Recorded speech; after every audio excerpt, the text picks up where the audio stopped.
can still go. Even when you feel slow, you can still go. Even when there's no hope, you can still go. I never answer to no, man, I still go. Go, go, go, go, go, go, go, go, go. Good morning mga home dreamers. Ako na naman po ito ang inyong real estate agent, si Dindo Vergara. Nandito po ako ngayon sa The Grand Park Place, Imus, Cavite, and isa na naman pong brand new house ang ipapakita ko po sa inyo. Pagpasensyahan nyo na po, medyo matagal po akong hindi nakapag-update. So ito na nga po yon, and ipapakita ko po sa inyo itong isa sa pinakabago and isa sa pinakamagandang bahay newly constructed dito sa loob ng The Grand Park Place. Tara mga home dreamers, samahan niyo ako and ipapasyal ko po kayo and tingnan natin kung ano yung makikita natin dyan sa loob at kung ano ang meron dyan. Let's go! Alright, so ayan, before tayo mag house tour, ito pong brand new house is na-construct po sa 150 square meters of lot area, and ang total developed area is 199.67 square meters. So yan, so ito po yung kapaligiran. Yan po, may mga kapitbahay. So pasok tayo. Yan, kung mapapansin nyo po, napakaganda ng ating gate. Ang ganda ng design. Very aesthetic. Ayan. So dito tayo dumaan sa ating pedestrian gate. Yan, dito sa ating pedestrian gate, nakaset up na po dito yung ating block and lot. Yan po, block 28.11. And then meron tayong dalawang ilaw dyan sa ating pedestrian gate. And hindi mawawala itong vintage na mailbox. Yan, meron tayong vintage na mailbox. So ikot tayo. Gusto kong makita nyo yung ganda ng ating harapan ng bahay. So ito yung ating garahe, mga home dreamers. So dito sa ating garahe, kayang-kayang mag-fit dito yung dalawang sasakyan, pwedeng isang SUV or isang sedan. Yan, kayang-kaya. And then sa ating malapit sa ating main door and sa pedestrian gate, meron tayong pocket garden. And then dito sa side na to, meron din tayong space na pwede tayong magtanim ng mga halaman. Ayan. So pasok tayo. Ito yung sinasabi ko sa inyo na pocket garden. Kung kayo po ay mahilig magtanim ng mga halaman, itong bahay na to ang perfect para sa inyo. Ayan, ayan, may mga nakatanim na nga po. So ito yung ating main entrance door. Napakaganda ng ating door, solid wood. Maganda rin yung ating handle po ng door. Ayan, stainless, and yung ating lock set po dito is digital siya. Bukod po dito sa regular na ating lock, meron pa siyang digital na lock. Yan. Yan po. So dito banda yung ating receiving area. Yan, pwede ka mag-set up ng couch or sofa, kahit malaking sofa. Kayang-kaya kasi napakalaki po ng ating receiving area or living area. Yan. Ito po yung kabuuan ng ating ground floor. Mapapansin nyo, very elegant. Ang ganda ng kulay, ang ganda ng combination ng white, tapos touch of brown. Ayan, may stainless. Ayan. So, ito yung kabuuan ng ating ground floor. And mataas din po yung ceiling niya. Kung mapapansin nyo, mataas yung ceiling. So, dito banda yung ating magiging dining area. Either dito sa lugar na to, or pwede rin po dito sa tapat ng ating sliding door, papunta doon sa likod or sa lanay. Yan, pwede doon. So, ito yung ating kitchen area.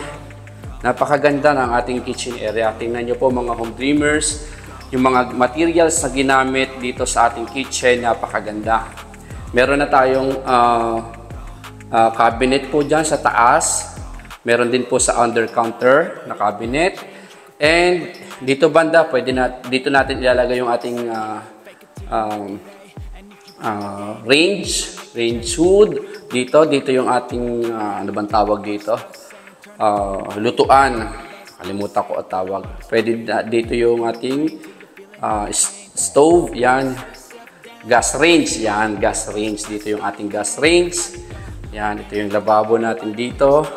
Itong door na to papunta doon sa likod, pero mamaya na natin titingnan. Atras tayo ng konti. Ipapakita ko po sa inyo yung ating powder room. Ayan, dito sa ground floor meron na siyang powder room.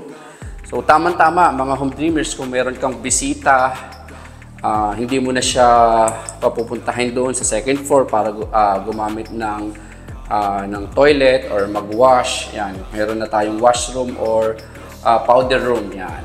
So complete set din yung ating powder room. Meron po tayong mirror, may lavatory, ayan, water closet, ayan.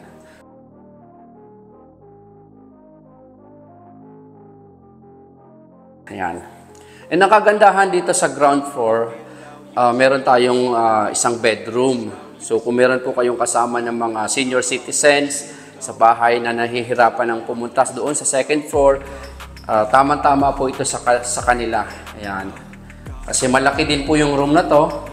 Meron tayong may isang bintana, may provision for AC. Ayan po, oh. So tatanggalin muna na yung takip. And ang maganda, meron na siyang built-in cabinet na kung saan yung height niya is from floor to ceiling. Kaya marami tayong pwedeng ilagay na mga damit ng ating mga senior citizens na kasama sa bahay. Or kung wala naman po kayong kasama sa bahay na senior citizens, pwede pong maging guest room. Ayan, ito po yung sariling toilet and bath niya dito sa ground floor. Dito po sa room number 1. Ayan po. Complete set of fixtures, may shower na rin po and meron makapal na fiberglass po dito na nagsiserve as division po ng toilet at ng shower room. Ayan po. Ayan. So ito yung view pag nandito ka sa may kusina. Ito po yung view ng ground. So punta tayo sa ating likuran ng bahay. So ito yung ating likod. Ayan. Puntahan natin tong ating sliding door, yung kanina. Ito yung ating sliding door. Yan, napakagandang mag-set up po dito ng coffee table. Ayan, tuwing hapon or tuwing umaga, dito ka magkakape. Ayan, napaka-aliwalas, malakas ang hangin dito. Ito po yung ating lababo. Maganda, mahaba po yung ating lababo dito. And then, dito yung ating, pwede kang mag-set up ng washing machine. Yan, provision for washing machine. Meron na tayong gripo, meron tayong mga sakit po diyan, sakit. Yan. Yan. And then, ang kagandahan, may kasama po siyang water tank that can accommodate 700 liters of water. Yan. Yan. Ito po yung gilid ng bahay. Andun yung ating garahe. So, pasok tayo sa loob. Alright, so nandito na po ulit tayo sa ground floor. So, ito yung ating stairs going up doon sa second floor. So, tara. Ayan. So, very elegant po yung stairs. Ayan po, oh. And then, napakaganda ng window natin dyan sa may harapan ng stairs. Ayan, pasok tayo.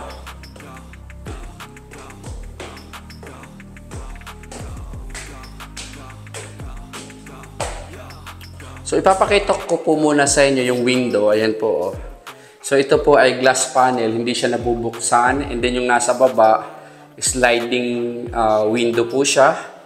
Ayan. So, napakaganda mga home dreamers kasi po, kaya maganda is malaki po ang matitipid mo sa kuryente kasi po yung natural light mula doon sa labas is nakakapasok po dito sa loob ng bahay, dito sa may stairs. Ayan.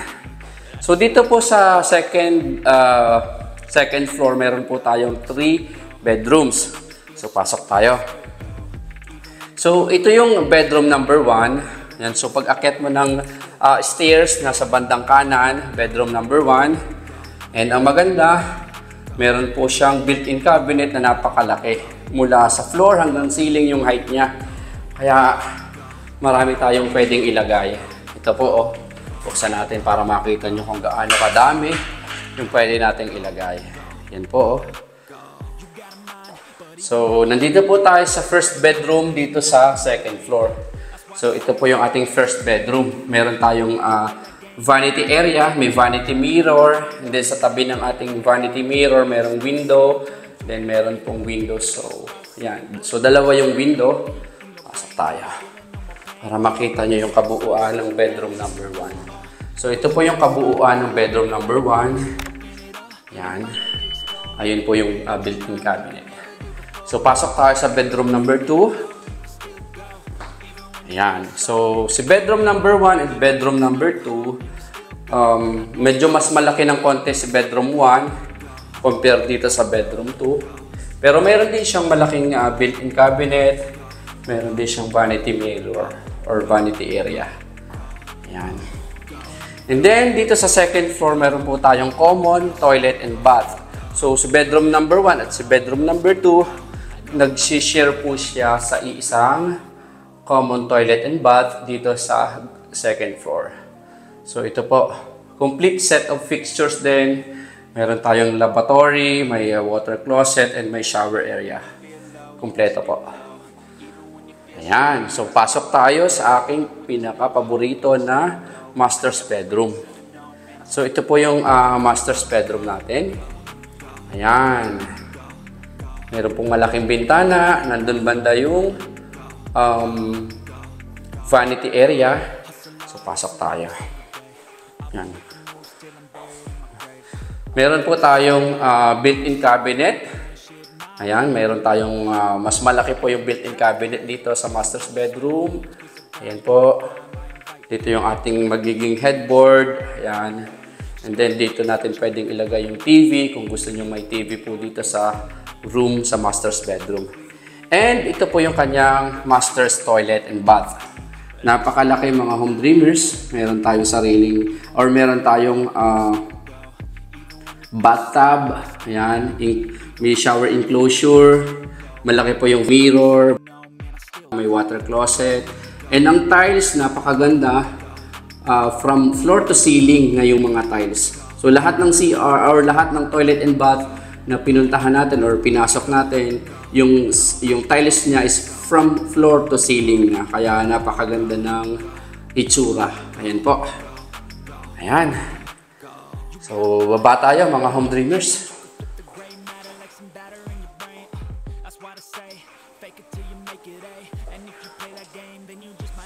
Alright.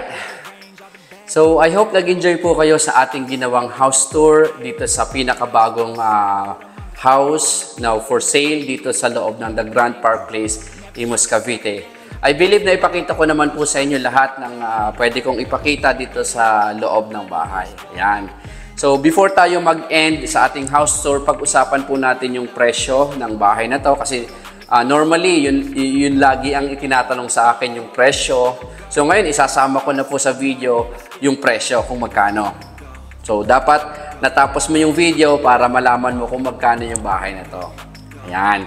So sa ngayon po, habang sinushoot ko po yung video na to, ngayon is November. Ayan. So as of November 2023. So ang presyo po nito, ang selling price is 11,200,000. Yun po yung selling price rather. And aside from sa selling price, meron po tayong registration expenses na around 236,750 pesos. Yan. So yung registration expenses po, yun po yung para sa transfer of title, sa documentation, and sa mga tax. Ayan po. So yun po ay under-top pa ng selling price. Yan.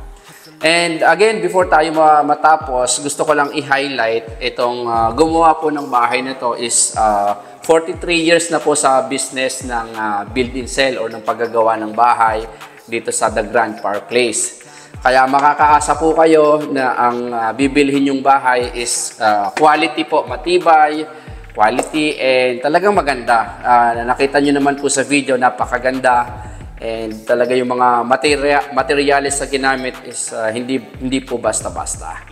So ayun, kung interested po kayo dito sa bahay na to, ilalagay ko po yung aking contact details, contact number. So feel free to contact po, and kung meron po kayong mga katanungan about dito sa bahay, yung mga hindi ko na mention, feel free to message me or call me.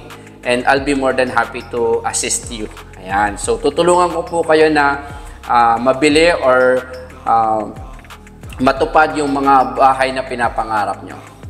So again, dito na po muna matatapos ang ating house tour, and sana po nag-enjoy kayo, and thank you for watching. Have a nice day. Take the worst I say and turn them to a game. Take the best I say and put them on display. On repeat in your brain till you're feeling no more pain. Never slow yourself down, you can do some more. Push past all the pain.